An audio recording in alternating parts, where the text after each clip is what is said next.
Welcome back to the deep dive.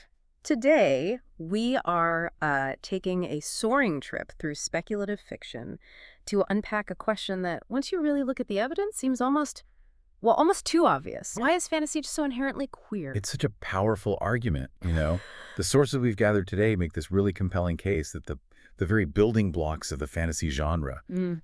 escaping into a whole new, often chaotic world, the high drama of self-discovery, those kind of campy quests, and let's not forget the elaborate otherworldly couture. The whole structure just resonates so deeply with the queer experience. Absolutely. I mean, the genre is fundamentally built on this idea of rewriting reality, right? Of imagining a world where all the old rules just don't apply. Yeah. But if that inherent connection has always been sort of simmering beneath the surface, the historical reality is that actual canonical queer and trans fantasy representation was incredibly difficult to find for a very long time. That's the core contrast we're looking at. We have the cultural recognition, right? Yeah. Like that wonderful viral moment suggesting that, Lord of the Rings is secretly about the gay elders, Gandalf and Saruman having a voguing battle. I love that. We've always seen ourselves in these spaces, in the subtext.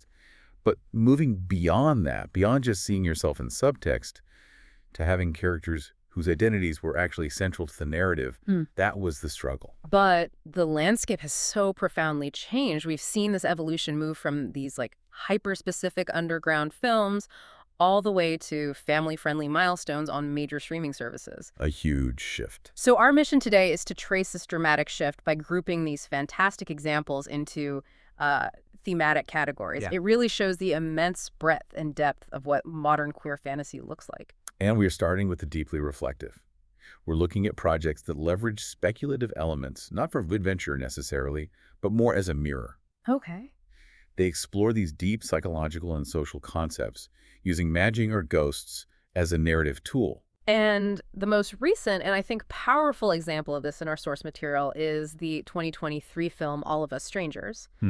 It stars Andrew Scott as Adam, who's a middle-aged gay screenwriter in London, and he starts a romance with his neighbor, Harry. And the speculative element kicks in when Adam revisits his childhood home and he finds his long-dead parents, Claire Foy and Jamie Bell, living there exactly as they were before they died decades ago. It's a beautifully crafted ghost story, but what makes it so relevant for our discussion is this concept the sources use to frame the emotion, which is queer temporality. That's the conceptual key here. Queer temporality is this notion that, queer people experience time differently. They're outside of that prescribed, straight, time-bound life cycle of marriage, kids, retirement. Right. And the film uses that ghost structure to excavate the loneliness and the grief that a lot of queer people carry, the time that was lost, the conversations you never got to have with family, the life you couldn't live openly earlier.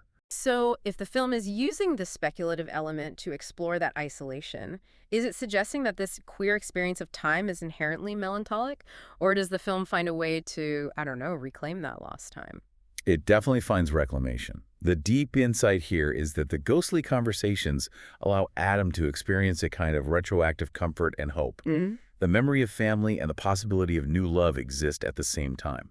It's a really prismatic account of using a genre framework, the ghost story, to heal historical wounds. That's a powerful modern use of the genre. To see where this journey started visually, we can pivot way back to an absolute touchstone of early speculative filmmaking, Pink Narcissus. Oh, yeah. This was shot on 8mm film over 7 years, and this 1977 piece was just essential to underground cinema. Director James Bidgood literally transformed his tiny New York apartment into this gorgeous internal queer fantasia. Incredible. And the star, a young gay sex worker named Bobby Kendall, he casts himself erotically as everything from a wood nymph to a matador against this lush neon Baroque backdrop. It just shows that from the very start, the tools of the genre costume, world building, high visual drama, were being used to celebrate an imagined reality. And if we connect that imagination to the bigger picture, you can see how the genre's DNA moved out of the underground and onto the biggest platforms in the world. Especially through animation. Exactly. Animation has been so incredibly significant in leading the charge toward normalized queer characters. These shows, often designed for families, have made just considerable strides in making these identities part of the backdrop of fantastical worlds, rather than, the singular dramatic focus. Let's explore 3 shows that really exemplify this new frontier in casual representation, starting with the gritty, high-stakes world of Arcane, the 2021 series set within the League of Legends universe. Arcane is just this huge, visually stunning steampunk epic. It focuses on the rivalry between the wealthy city of Piltover and the undercity of Zaun. What's crucial for our deep dive is that the central, emotionally explosive narrative, the one driving the war and the magic, features the high-stakes lesbian relationship between Vi and the Piltover enforcer, Caitlin. And the source material really stresses that this is not a side plot. Not at all. This relationship is integral to the main conflict, and the fact that an artist like King Princess contributed an original song, fantastic, specifically for their Season 2 sex scene. I mean, that is huge mainstream confirmation that these relationships are the engine of epic, high-budget fantasy. Moving to another essential touchstone, we have to look at She-Ra in The Princesses of Power, which was created by the transmask artist Andy Stevenson. This reboot is often described as like Killing Eve for kids. It follows Adora, the magical warrior, and the deeply romantic evolution of her friends to enemies dynamic with her childhood best friend, Catra. And what really stands out here is the context. The show is set in a queer normative fantasy world. The characters' identities are just accepted as the baseline reality. Which means the show gets to skip that traditional, often agonizing coming-out narrative. Exactly, which allows the focus to remain entirely on the epic journey, the emotional conflict, and, saving the universe. That's a radical structural move for a family show. And finally, we just cannot talk about normalization without discussing The Owl House. The Peabody winner. The Peabody Award-winning Disney Channel series. This series brought some truly unprecedented representation to the notoriously queer-averse House of Mouse. Absolutely. This show, focusing on 14-year-old Dominican-American Luz training as a witch, it achieved these immense milestones. It featured the Disney Channel's first same-sex kiss and introduced the network's first non-binary character, Rain Whispers. These aren't minor inclusions, are they? Not at all. They are deliberate, network-defining moments that show how far the genre has come since its underground beginnings. So we've moved from psychological speculation and animated normalization, and now we shift our focus to stories dealing with longevity, found family, and interconnected lives. Yeah, these narratives where commitment spans vast distances or even centuries. And we begin with the expansive vision of Sense8, which was the Wachowski sisters' last joint project. It follows 8 strangers across the globe who suddenly find themselves mentally and emotionally linked. It builds on that genre-bending, multi-POV approach they brought to Cloud Atlas, and Sense8 used the speculative concept to weave together these deeply personal, queer narratives. Right, you have Nomi, a trans activist, and her girlfriend Amanita, and Lido, a closeted Spanish actor, and his boyfriend Hernando. And the insight there is how the sci-fi element of shared consciousness allowed the series to argue that these specific queer lives and loves are utterly essential to the grand human experience. Their unique perspectives, their emotional connections are what saved the group.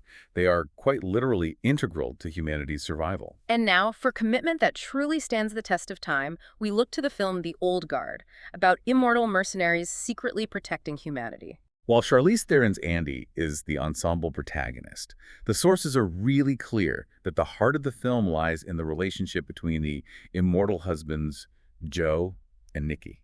It is the ultimate enemies-to-lovers story, and I'd argue it perfectly illustrates why Immortality is such a powerful fantasy tool for queer narratives. Oh, for sure. They first met fighting on opposite sides of the First Crusade. Exactly.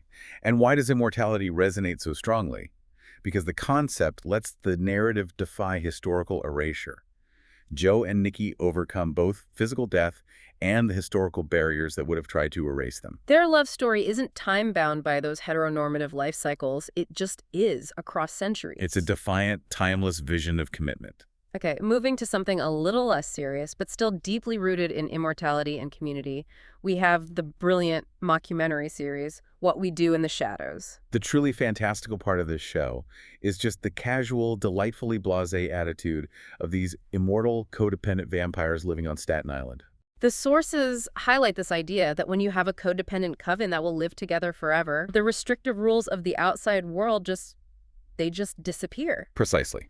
They are eternally, casually, and hilariously sexually fluid. That carefree attitude toward identity and desire is perfectly encapsulated in that famous, much-memed Laszlo quote. Oh, everyone knows it. Gay is in, gay is hot, I want some gay. Gay it's gonna be. It's the sound of ultimate comfort fantasy. Immortality with zero societal judgment. Totally. And finally, we can circle back to Disney's modern take on a classic, the 2022 spinoff of the 1988 film Willow.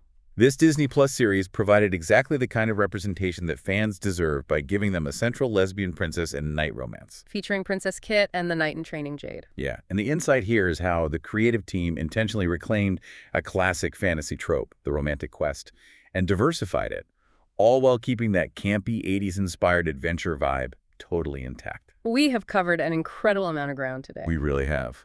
We went from the intensely personal 8mm underground cinema of the 70s and the deep emotional ghost stories of today, all the way to animation milestones and these epic genre-blending stories on Netflix. And the synthesis here, I think, is the sheer diversity of queer stories now being told within the fantasy genre. Whether the element is magic, shared consciousness, or centuries-long defiance of erasure, it is no longer about just finding a representation, Right. but finding a representation that fits your specific taste, your specific need for escapism. So whether you seek cozy fantasy, high-stakes political tension, or that deep emotional reflection found in the concept of queer temporality, this material demonstrates the current vast range available for escapism and self-discovery. The fantasy genres really become a home for world-building and world rebuilding. And that diversity points to a larger truth. Since fantasy, by its very nature, deals with disrupting established norms and forming new worlds, and if witches and warlocks have always been considered, honorary members of the community, as the sources suggest, this raises an important question for you to think about. What societal structures does modern queer fantasy still need to magically dismantle in the worlds we watch? What new reality are we collectively imagining next? We'll let you chew on that one. Thanks for joining us for this deep dive.